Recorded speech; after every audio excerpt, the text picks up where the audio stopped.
itu saya nggak boleh, belum waktunya dikepyok.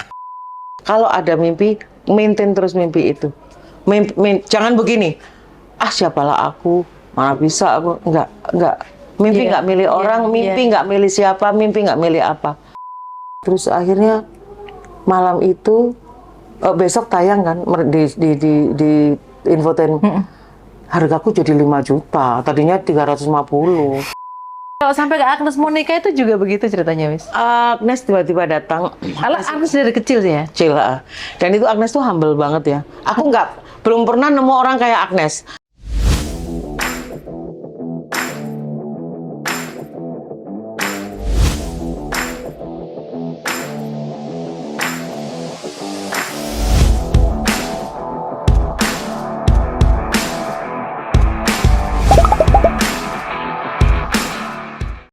Terus endurance-nya harus diperkuat, akan jadi kenyataan. Nah, ini percaya sih. Iya. Jadi terus akhirnya 2 tahun kemudian surat itu dibalas, tapi tidak mendapatkan piano sih. Karena memang tidak boleh begitu, harusnya enak, sopo langsung minta ke presiden piano. Nah, terus 2 tahun nggak dibalas, akhirnya mendapatkan balasan dari Pak G. Dwi Payana yang membuat film Unyil. Oh, oke. Ya kan? Dan foto itu mungkin separuhnya itu ya. Nah, itu menyusahkan karena kita harus jadi beli frame, beli ini kan, udah dibelikan.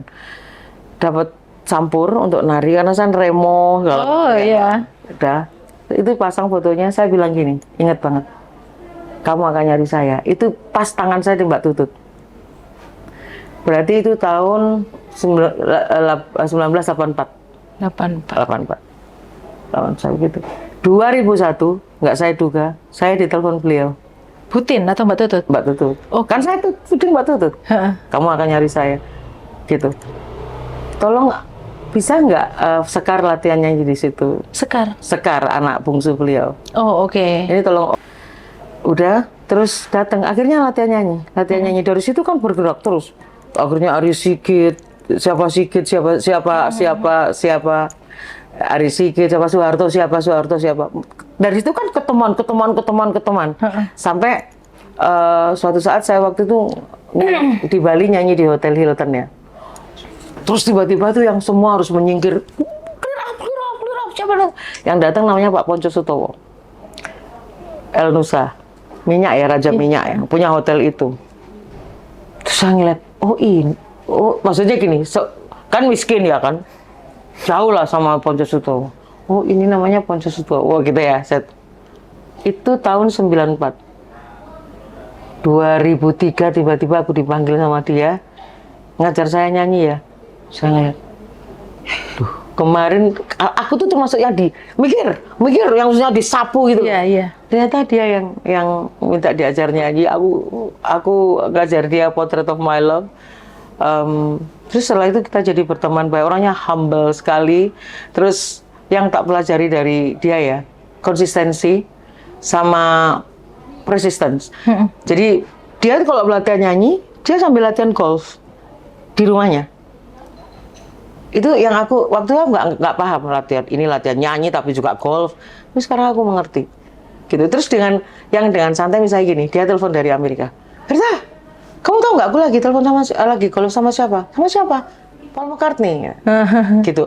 Andai saat itu belum teleponnya udah kayak kita, Android atau apa gitu. Waktu video itu masih call. Nokia. Mungkin bisa video call ya? Nggak bisa. Dia dengan Tom Jones sama Paul McCartney. Wow, keren banget kayak gitu. Nah, terus nilai-nilai seperti itu, nilai-nilai kalau beranilah bermimpi. Kalau ada mimpi, maintain terus mimpi itu. Jangan begini, siapalah aku, mana bisa aku, enggak. Mimpi nggak milih orang, mimpi nggak milih siapa, mimpi nggak milih apa. Beneran. Betul. Maksudku bukan halu ya, tapi mimpi yang memang bisa terjadi. Nah, aku ini bisa jadi Berta karena Meli Manuhutu. Karena? Meli Manuhutu. Iya, karena apa, Miss? Karena memberikan peluang atau? Waktu ngajar, jadi waktu udah selesai sama Diki Darmawan, aku bikin kelas disarankan oleh Mas Bintang Bas. bikin aja. Anak satpam, anak tukang sampah, anak siapa, ajar aja untuk mengetahui apakah kamu itu memang bisa ngajar. Gitu. Untuk kamu, apakah kamu bisa ngajar? Nanti perlu diundang ke sini, namanya Adriano Giovanni. Saat itu masih muridnya Indra Lesmana, dan dia kuliah di Perbanas yang selalu mengawal aku sampai akhirnya aku jadi talenta suara Berta. Nah, ketika aku ngajar anak-anak ini semua, suaminya Meli itu datang selalu ngolok-ngolok. Namanya Aca. Beneran. Aku bilang gini, tak bunuh lama-lama orang ini ya. Ngenyek banget gitu. Sampai suatu saat aku didatengin sama Denny Casmala. Mau nggak kamu gabung sama kita, sama Emil Abeng? Oke. Dia ada studionya, dia punya. Mau aja, gitu, mau aja. Nah, disitulah mulai Adri mengatur harga. Mulai ada murid satu, namanya Susi Adela, Susan Makhri, model yang senja tenggelam. Oh, oke. Udah, terus kita pindah ke Prapancaraya, tempatnya Emil Abeng. Sampai akhirnya nah ini lagi. 1995, Jakarta Jazz Festival di lapangan hoki. Aku tuh dying to see and to hug itu Tamara Blesinski. Oh, okay. Aku deketin dia, bodyguardnya banyak banget, aku suruh minggir sampai jatuh ya. Di tahunnya 2 tahun kemudian, aku udah pindah ke tempat Emil Abeng. Aku tuh suka banget tidur di kamarnya Mbak Nur, itu pembantu. Soalnya kamarnya itu bau setrikaan enak banget. Setrikaan tuh kan bau yang enak banget ya. Udah disetrika gitu, bau api. Berarti tiba-tiba dasar musisi-musisi ini bangsat semua, tau nggak? Tiba-tiba aku tuh diginiin sama orang, terus aku melek gini, aku yang malu banget. Tamara Blesinski di sebelahku gini sama awalnya didorong-dorong sampai jatuh. Iya, dia kan nggak tahu. Oh, dia nggak tahu bodyguardnya. Bodyguardnya. Dia sama Cindy Claudia Harahap. Hai Mbak Berta. Aku gini, ini mimpi atau beneran ya? Ini beneran. Kan muka udah masih kayak barong, tau? Waduh, ini mukamu kayak barong. Iya, siapa? Saya, Tamara Blesinski, mau latihan nyanyi. Itu dalam hati saya ini, bangsat. Ini musisi di mana semua? Jam segitu kan musisi tidur semua di depan. Ya Denny Casmala, ya Irfan Casmala, ya banyak musisi semua tidur. Akhirnya dia nyelonong ke belakang kamar pembantu. Hai Mbak Berta, saya Tamara. Oke, saya mandi dulu ya, terus ngajar dia. Ketika saya bersakit-sakit berusaha untuk membuka barisan-barisan bodyguard, saya nggak bisa, malah saya jatuh kan.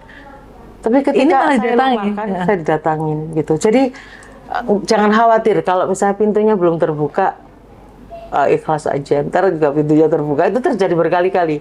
Nah itu sebelum, jadi saya tiba-tiba, maksudnya itu Berta bukan yang siapa-siapa. Nah kemudian kita sudah pindah punya tempat di Panglima Polim 5 nomor 36. Makin banyak musisinya di situ. Ada Gilang Ramadan, ada Inang Nur Said, banyak. Tiba-tiba si Acak tadi yang datang dia. Tahu-tahu ini, loh kok tabloid bintang, kok Citra, Check and Recheck, kok banyak banget ini, ada apa gitu kan. Datang, bilang, lu ajarin nih bini gua nih, lu ajarin nih. Aku sampai gini, nih orang yang tak bunuh lama-lama. Nah, akhirnya saya kenalan sama Meli Guslow. Katanya kamu ngajar Dewi Sandra yang ngajar gini. Sebenarnya kan nggak tahu ngajar siapa. Udah aku ajar lah itu. Ternyata tiba-tiba yang ada kamera gini depan aku ngajar. Dan aku tuh lupa kalau t-shirtku itu rawek. Kan kita senengnya kalau di rumah pakai dasar rawek gitu ya. Terus akhirnya malam itu besok tayang kan di Infotainment. Hargaku jadi 5 juta. Tadinya 350. Beneran loh. Terus aku langsung ditelepon sama Mas Pepeng, jari-jari. Ayo ngisi 2 lagu. 5 juta. Kemarinnya 350, nyanyi di jam masih 150. Jadi makanya aku tadi bilang, aku masih menerima yang 150, masih menerima yang 350, tapi sudah 5 juta. Dan nggak gini, sorry saya 5 juta, enggak. Semua diambil, karena memang cinta tadi dia. Aku sama Glenn masih nyanyi bareng, itu masih 150.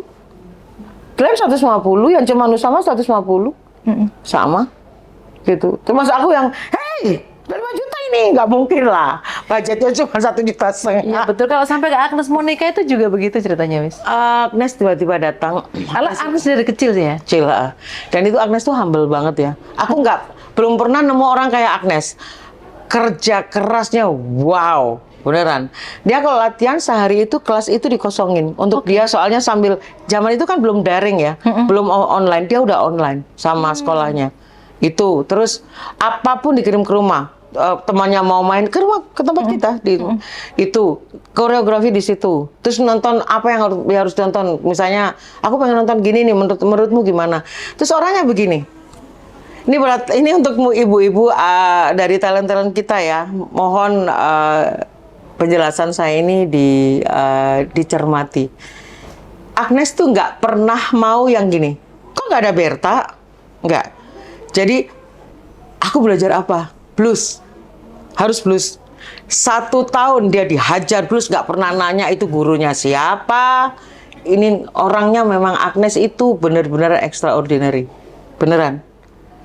Dia deserve to where she is now gitu. Iya, Jadi kalau misalnya disamakan dengan yang lain enggak gitu. Orang tekun itu Dokter Tompi. Dokter Tompi yang selalu bisa memaintain antara malam dia harus main dengan nyanyi, dengan main perkusi, belum punya mobil, latihan vokal, latihan perkusi di mana-mana datengin, itu juga monster itu untuk kerja keras. Dia berhak. Tompi itu sampai situ. Nah, kayak gitu-gitu itu mereka berproses, mereka memilih prosesnya kan? Iya. Memilih prosesnya. Kalau aku kan nggak beruntung. Kalau aku kan beruntung, terus aku nggak bersyukurnya di mana? Gitu. Nggak beruntung juga sih. Beruntung. Miss Berta juga ada perjuangan yang... Iya, ketika berjuang tuh ada, dan nggak usah aku pamerkan seperti apa sakitnya. Tapi aku tuh nggak pernah menjalani yang Agnes jalankan. Oh ya. Nggak. Misalnya aku mau belajar keroncong, aku nggak mendatangin ahlinya. Aku bergabung dengan orkes keroncong supaya aku tahu hidupnya musisi keroncong itu seperti apa. Terus bedanya kalau misalnya keroncong yang dari Makassar itu seperti apa, keroncong yang dari Probolinggo itu seperti apa. Beda loh. Beda. Terus aku pengen belajar misalnya dangdut gitu. Aku cuman ditanya gini, ada nggak di sini mau dangdut? Ada. Kenapa? Karena aku tilawah. Pasti aku dangdut punya. Kayak gitu. Jadi aku yakin. Nah, jadi jangan dipikir kalau aku bergabung dengan kelompok keroncong gitu, aku nggak dibentak lah. Keroncong Morisco itu, aduh aku dibentak. Bukan salah, hanya mereka precise. Keroncong Morisco, aku dendangkan. Aduh sayang, nggak boleh, belum waktunya digepyok. Precise, itu aku harus hormati. Harus aku hormati, gitu. Nah, proses bersakitnya seperti itu. Kalau aku selalu langsung berkumpul dengan komunitasnya. Orang keroncong itu seperti apa? Sampai merasakan, oh orang ini tertekan, orang ini miskin. Tapi begitu bahagianya ketika jerung, udah selesai, masalah selesai. Beneran, minum ciu. Beneran, selesai. Jadi kalau yang secara khusus diajarkan enggak. Kemarin sudah mau berniat untuk belajar ke India kan, belajar raga, karnatik, konakol, COVID. Oh iya. Jadi, berarti mungkin nggak boleh kalau belajar sendirian gitu. Dan aku termasuk pembelajar yang sangat cepat. Jadi semua pelajaran kayak bahasa Itali gitu, aku jadikan lagu. Jadi cepat aku. Cepat bisa. Iya dong, kalau jadi lagu pasti hafal. Iya. Sabtu, Minggu, Senin, Selasa, Rabu, Kamis, Jumat gitu. Itu kalau jadi lagu cepat. Begitu ngapalkan, enggak sampai hebatnya musisi 2 minggu. Iya, itu kalau dijadikan lagu cepat. Makanya Senin, Selasa, Rabu, Kamis, cepat. Coba kalau ayo dihafalkan. Habis Senin apa? Selasa. Berdedek toh kalau dia kayak gitu. Tapi akhirnya kenapa kok Miss Berta ini lebih dikenal dengan musisi jazz ya? Enggak. Saya dari rock. Rock? Saya dari rock. Tanyakan aja sama Arthur Kaunang. Arthur Kaunang, nama anak saya ini. Arthur Kaunang, silakan ditanya. Saya nggak jazz sama sekali. Jadi saya tiba-tiba berada pada fase di mana kalau tawaran main jazz ini nggak saya ambil, saya nggak makan. Oh, oke. Nah akhirnya saya ambil, terus gini, gila lagu apa ini kayak gini, beneran loh, lagu apa ini, Fly Me to, apa ya, terus apa namanya, lagu kok angel banget ya, You are the promise kiss of springtime that makes a lonely world. Sulit ya, sulit banget. Tapi ketidakadaan itu membuat kita akhirnya bisa melampauinya. Dan ketika sampai di harus menyanyikan lagu jazz, jangan dipikir langsung bisa. Grupku kan Amerika Indonesia. Jadi iki lagu apa? Bingung, nggak ngerti. Ternyata musisinya gini, just sit and listen. Itu 4 bulan. Semuanya instrumen. Nah, sangarnya sesuatu itu memang melalui telinga. Tanya orang Indonesia, nggak Buddha, nggak Kristen, nggak Hindu, suruh bunyiin azan. Pasti bisa. Karena telinga. Orang bisa trauma dan benci setengah mati hanya karena telinga. Iya, gitu ya. Betul. Itu kita kalau mau bikin anak atau siapapun yang trauma dan benci sama kita, cukup bisikin aja. Kamu nggak mutu, misalnya. Itu sudah. Kamu nggak bisa, kamu nggak mampu, kamu tuh idiot.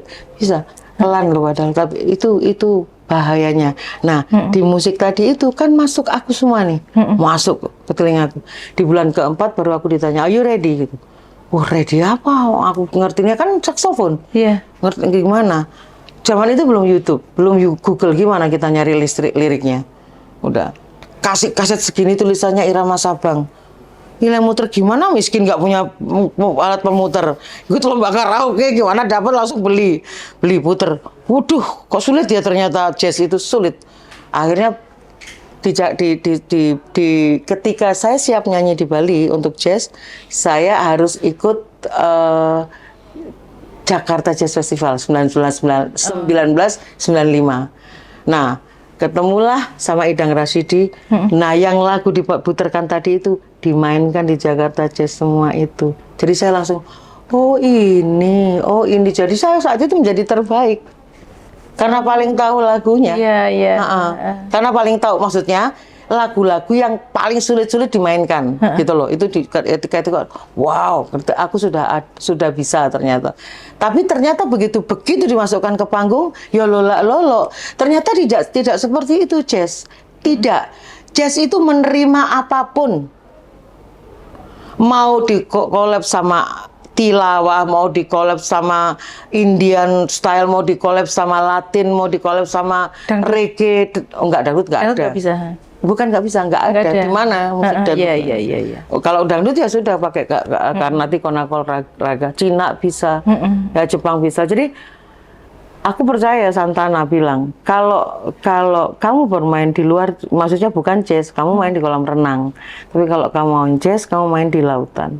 Oke. Memang lebih jadi banyak ini ya. Bukan, jadi kita bisa. Semua bisa. Pokoknya tuntutannya begini. Kamu boleh tersesat dimanapun, balik. Harus balik. Terus belajar di jazz itu apa? Selalu kan ada solo di interlude atau apa. Pokoknya solo. Nah, solo itu nggak boleh semaunya. Itu belajar demokrasi. Kapan kamu boleh memimpin dan kapan harus berhenti memimpin. Itu digitukan, kayak gitu-gitu. Terus setelah dengan jazz, akhirnya mau nggak mau gini. Ternyata kalau dengan jazz harus belajar bahasa. Bahasa? Harus. Bahasa apa ini, Miss? Bahasa apapun. Bahasa apapun? Iya. Sekarang di Cina jazz, di Jepang jazz, Korea jazz, harus belajar bahasa. Misalnya, nggak mungkin kita ubah semua mau, iya, nostas, pasta, mila, nos corazon. Belajar bahasa Latin. Iya. Kan? Ternyata saya pikir, ini sama, ini kayak Spanyol. Enggak, Spanyol, Argentina beda, Argentina, Kuba beda, Kuba, Brasil beda. Makanya dari situ saya mulai belajar respect. Ada namanya Merci Dumais, wow, kalau nyanyi lagu-lagu Latin, ya itu ternyata di situ baru saya mengerti bahwa di atas langit ada langit, gitu. Di atas langit ada langit. Tapi kembali setelah on stage itu kita kembali ke ground, ya kita menjadi manusia biasa lagi. Iya. Tapi yang paling penting adalah bermusik itu cuma satu. Kamu boleh nggak berteman, tapi jangan nggak belajar. Oh iya. Iya betul. Dengan belajar kita dapat teman. Kadang berteman nggak belajar. Nggak belajar. Nah, kembali tadi yang sekolah. Dengan miskin kita nggak bisa sekolah. Aku nggak pernah percaya yang namanya sekolah. Itu kumpulan bajingan. Saya tanya, anak-anak ini ke sekolah apakah belajar? Tolong dijawab ini aja. Anak-anak ke sekolah itu belajar apa enggak? Mereka harusnya belajar. Apa yang bisa maksimal dengan harus? Wong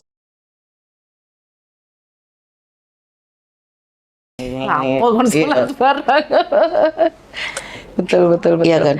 Jadi sebenarnya dari cerita-cerita Mbak Berta, kalau saya analisa sendiri secara pribadi, belajar musik itu mahal.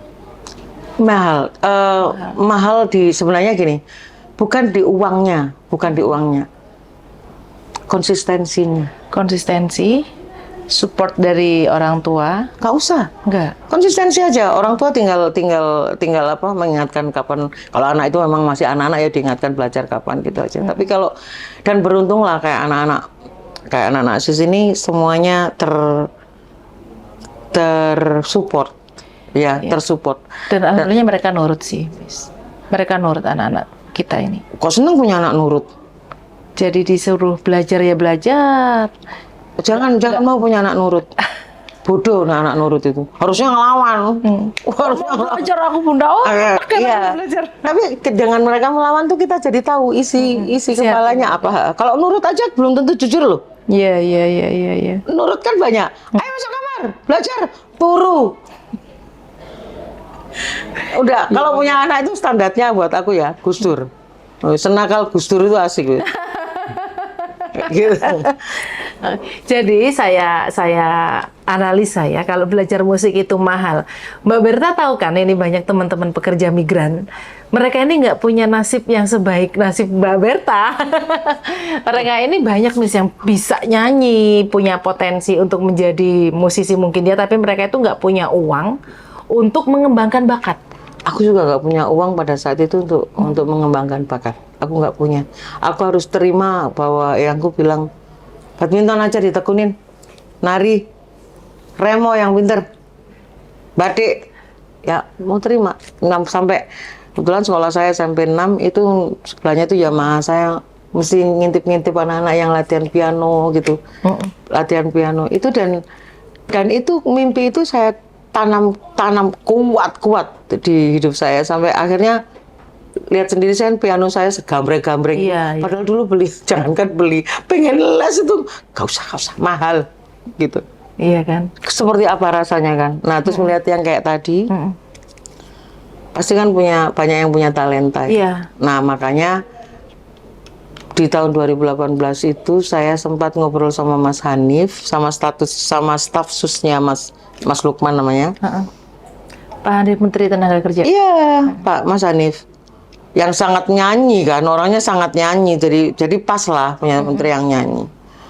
Mas kok Indonesian Idol ada, KDI ada, Indonesia Mencari Bangsat ada,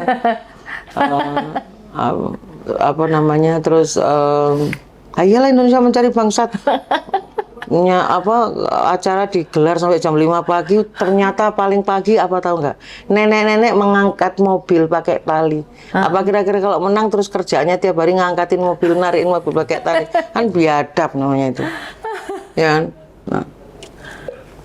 Terus saya ngomong sama Mas Hanif, kok tidak ada ya di antara talent-talent ini yang terdiri dari teman-teman kita yang sedang di luar negeri kerja gitu.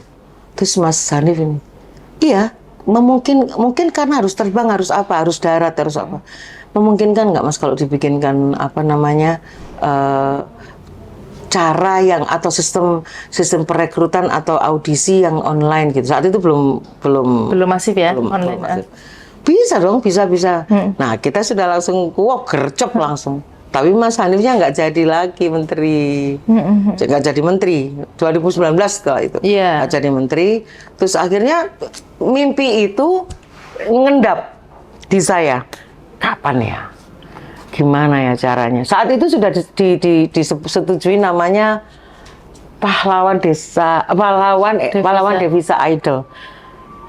Jangan Mas, kalau Mas Hanif ngomong, selain pahlawan devisa idol bisa nggak nama lain? Gimana kalau Indonesia menyanyi? Terus, yaudah kita Indonesia menyanyi bagus. kita jalankan. Terus nggak jadi dong beliau. Akhirnya mimpi itu ngendap. Tapi memang saya bilang sekali lagi, sesuatu itu akan mencari jalannya sendiri. Sampai akhirnya kita ketemu. Iya, betul. Ya, Jadi kan? sebenarnya kita ketemu ini bukan karena nggak sengaja ya. Sengaja, Mungkin Tuhan sudah ngasih kayak semacam benang merah. Mbak Berta tahu nggak kalau Pak Hanif ini salah satu menteri yang ibunya adalah mantan pekerja migran? Tahu. Makanya Luar biasa. bagaimana ceritanya beliau keringkelan sama PJTKI kayak gitu, semua cerita. Nah, akhirnya mimpi yang ingin membuat Indonesia menyanyi yang terdiri dari teman-teman yang di Taiwan, di Makau, di Hong Kong, Singapura, Malaysia, Saudi, itu pengen sekali, Korea sekarang ada Korea juga. Itu pengen sekali merealisasikan itu dan mereka bisa menyanyi dengan tidak harus nyanyi lagu Indonesia tapi lagu sesuai dengan kebebasan sekarang ya. Kamu mau nyanyi Korea boleh, nyanyi Indonesia boleh. Siapa tahu ini bisa benar-benar terrealisasi. Apalagi kita kemarin ngobrol sama Piu, dan Piu bilang, wah ini keren nih kalau jadi. Gitu. Dan dengan lagu itu bisa juga mengembangkan tekad mereka untuk menggapai mimpi-mimpi mereka. Kan banyak lagu-lagu yang menginspirasi. Makanya tadi saya bilang gini, program ini planningnya bukan modus untuk gini. Kalian kan kerja, judek, jenuh, ikutan ini. No way. Kalau mau ikutan acara ini, kalian harus betul-betul ikut audisi dan memang talented. Jadi memang talented, bukan iseng-isengan. Karena hadiahnya pun, jadi rewardnya pun nggak iseng-isengan. Kalian akan kolaps dengan artis manapun akan kita. Misalnya kalian nyanyi lagu Korea, saya bilang tadi. Kalian begitu bisa ternyata membawa reward, membawa trofi atau membawa kemenangan dengan lagu itu, ya kita kasih reward untuk kolaps dengan artis aslinya. Oh, oke. Ya. Ini kan keberanianku bermimpi. Mumpung urip. Mumpung urip. Ya, Tuhannya kan maha kuasa ya, tak tagih loh. Tuhannya tembril nggak tak tagih. Mumpung urip. Kalau mati kan nggak bisa lagi. Iya, kan? benar. Makanya ditumpuk aja mimpi sebanyak-banyaknya. Tuhannya kuasa kok. Kalau Tuhannya nggak kuasa nggak tak tagih. Tuhannya kuasa tak tagih, tak uber. Apalagi kan teman-teman pekerja migran rata-rata perempuan ya, Miss. Jadi mereka harus punya jiwa yang lebih kuat. Tahu nggak, Miss, kalau teman-teman di luar negeri ini masalahnya banyak banget ya. Ada yang ditinggal suaminya nikah lagi, ya kan? Bukan hanya itu gitu loh. Kadang-kadang masih bahagia, tapi ada juga yang flirting dengan segala tebar pesonanya untuk membelokkan satu keyakinan bahwa kayaknya ya dengan yang pertama aku nggak oke deh kayaknya. Jadi mulai masuk ke alam halusinasi dan itu pasti sangat complicated, sangat sulit sangat sulit mengeluarkan dia dari situ gitu. Makanya tugasnya kan dari awal bagaimana caranya supaya mereka firmly kuat mental, firmly mereka tuh betul-betul fokus bahwa tujuan ke sana itu untuk memperbaiki hidup, memperbaiki kualitas hidup. Iya kan, gitu. Nah, tapi kan sekarang aku yang mau wawancarai, jadi gimana caranya dandani mental-mental yang keropos-keropos loh, ini banyak loh. Banyak gini, saya sering bilang ke teman-teman calon pekerja migran ini bahwa menjadi pekerja migran Indonesia itu ya memang harus pintar dan berani. Pintar dalam memilih, berani dalam mengambil keputusan. Karena apa? Walaupun menjadi pekerja migran ini adalah salah satu alternatif untuk teman-teman merubah ekonomi keluarga, Karena memang selama ini ya kita hidup kekurangan, apalagi yang dari daerah, dan rata-rata dari mereka ini lulusan SMA ke bawah, Miss. Mau kerja apa sih? SMP, SD mau kerja apa? Ya kan? Suaminya petani. Sama-sama tahu lah ya petani sekarang kayak apa sih.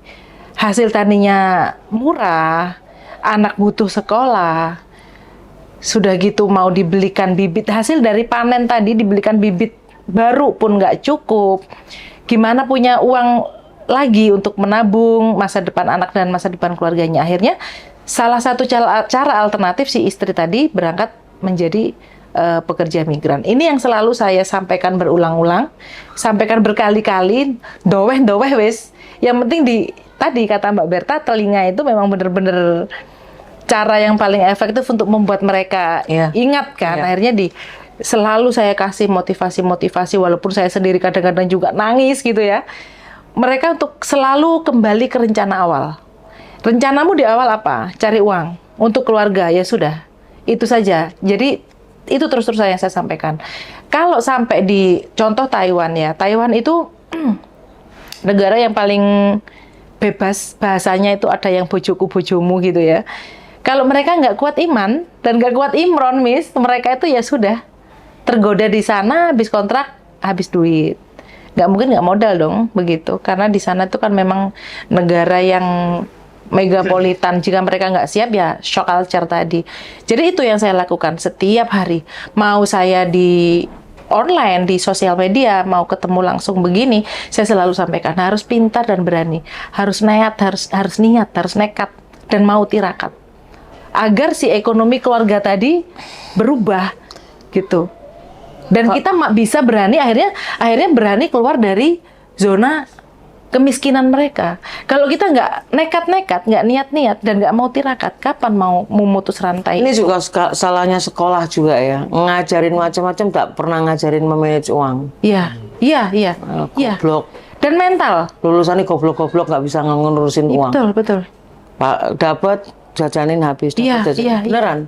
Iya. Ini yang harus diperbaiki ya. Betul. Kemudian mereka tiba-tiba berada di zona luar Indonesia mendapatkan shock culture. Terus mereka juga dari kalangan yang sangat-sangat tipis komplimen. Jadi memuji mereka, memuji berapa cantiknya mereka, betapa pinternya mereka itu jarang. Ketika sampai di luar negeri, ketemu sama seseorang atau siapapun yang membangkitkan itu, oh kamu ternyata istimewa sekali, kamu gini-gini, itu sangat-sangat rentan loh, hati-hati. Itu kayak harus bukan dari sekarang itu harus selalu ditekankan. Betul.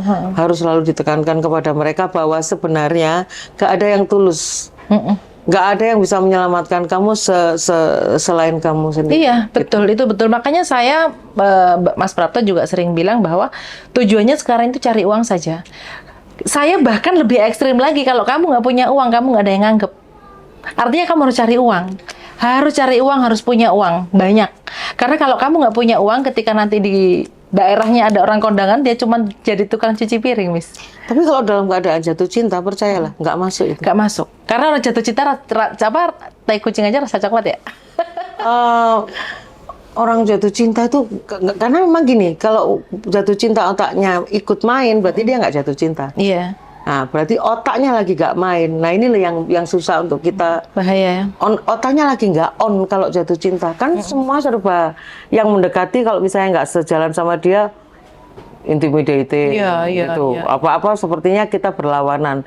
Padahal enggak, gitu. Nah, ini yang, apalagi kalau jumlahnya sekian banyak orang, ya saya membayangkan gimana complicatednya ngurusin. Plus, ya, saya pernah mendapatkan, saya lupa teman saya ngomong gini, kalau kamu mau dandanin orang, misalnya kebersihan, kalau dia jorok sampai umur 30 tahun, baru kamu mengatakan, kamu sekarang berubah ya, harus mulai bersih, nggak bakal.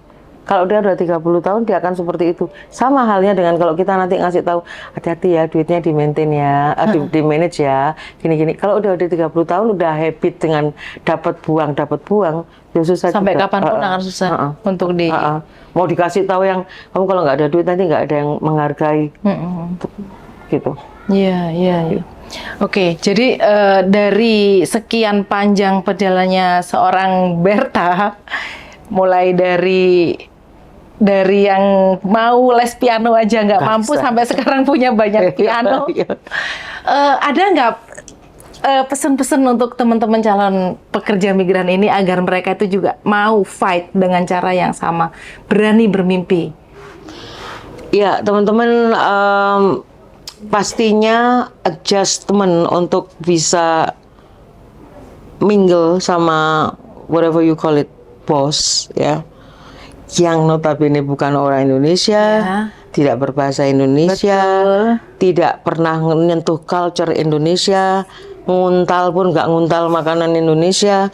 Jadi persiapkan diri bahwa kalian akan menghadapi 4 hal pertama ini yang tolong perhatikan baik-baik, jangan tidak konsisten terhadap janji yang udah dibikin, bahwa teman-teman sedang memperbaiki kualitas hidup, sedang memperbaiki hidup, sedang memperbaiki keuangan dan pastinya keluarga. Tolong, ini harus dilewati dulu. Saya bilang tadi kan, saya kan tadi bilang tidak ada yang mudah di hidup ini, tapi bukan berarti tidak ada yang tidak bisa dilakukan di dalam ketidakmudahan ini, gitu loh. Orang bayi ya dari kesulitan untuk lahir ya lahir aja. Cuman seberapa kuat Anda dan seberapa siap Anda untuk battle dengan ini, karena setiap pilihan pasti ada konsekuensi, pasti. Itu tolong jangan dianggap remeh. Kalau misalnya sekarang ada di antara Anda yang main-main api, flirting, cut it off. Tegas-tegasan aja. Sekarang? Sebelum terlambat. Anda begitu banyak duit, tinggal milih. Iya, betul, ya? betul. Kalau Anda nggak punya duit, Anda di flirt. Kamu cantik kayak menye. Jangan percaya, ya. Ambil itu prestasi, ambil itu achievement, ambil itu uang sebanyak-banyaknya, tinggal Anda pilih. Pantas sama aku nggak, gitu. Iya. Gitu. Anda cuma dapat KW nanti kalau nggak dapat apa-apa. KW-nya KW parah. Tasnya ya KW, bajunya ya KW. Kalau Anda punya semuanya, achievement di tangan Anda, duit di tangan Anda menjadi bos untuk diri Anda sendiri yang menentukan I want to take you, I don't want you. Gitu, terserah Anda semuanya. Itu yang tadi saya tekankan sekali lagi. Tolong konsisten, atau Anda balik ke desa aja, jadi buruh tani. Kalau saya gitu, you ready to take it, atau balik aja gitu. Jadi jangan tinggal di mana-mana untuk bikin stres banyak orang. Karena orang yang tadinya harusnya melanjutkan hidupnya, akhirnya ngurusin orang-orang payah seperti Anda. Orang-orang payah yang tidak bisa move on untuk kehidupan yang lebih baik gitu. Sementara yang ngajak Anda harus buka mata, harus buka otaknya. Anda direkrut oleh orang-orang yang sudah melewati masa-masa sulit, dan di posisi yang mereka sudah siap untuk membawa Anda ke posisi mereka, gitu. Nggak melewati masa sesulit mereka, gitu. Tolong kata-katanya gini, tolong tahu diri. Keren. Ya, teman-teman, jadi pesan dari Mbak Berta, ternyata perempuan pun boleh bermimpi, mumpung isi urip. Oh iya. Mumpung isi urip. Jadi teman-teman calon pekerja migran Indonesia dimanapun berada, jangan berangkat sebelum siap daripada merepotkan. Ya, terima kasih banyak, Miss. Matur nuwun. Pantengin terus. Jangan lupa like, subscribe, and share. Terima kasih banyak. Wassalamualaikum warahmatullahi wabarakatuh. Salam.